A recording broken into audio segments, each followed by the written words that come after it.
Ko'rib turganinglar, mana stom dori sepyapman. 10 litrga 30 grammdan qo'shib kashnishga, yaqindagi ekkan kashnishimizga.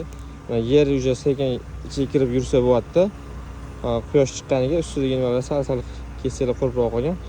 Atak hali ham loy yer, lekin yursa bo'lyapti. Mana shunaqa sug'orilgandan keyin 2 kun 3 kun o'tgandan keyin dalaga kirsa bo'ladigan bo'lgan holatda sepaverasizlar stompni. 10 litrga 30 gramm qilib sepaverasizlar. O'zi ani bir xil aytadi. Stomp sepganda orqa machosi yurib sepgan deydi. Endi men hozir orqa machosi yurib sepgim kelmayapti. O'sha uchun hozir mana kitobida o'zi orqa machosi yurib sepsa yaxshi bo'lar ekan mana shunaqa.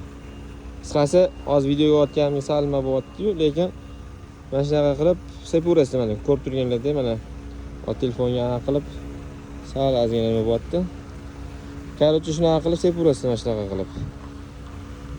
Stompga. Qanaqa sepadi deb so'ragan obunachilarimiz bor-ku.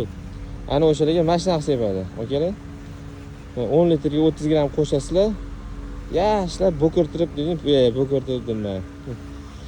Bo'ktirib sepasizlar mana shunaqa qilib. Bo'ktirib yaxshilab sepsanglar, xudo xolasa o't chiqmaydi keyin. Urug'li o'tlar chiqmaydi.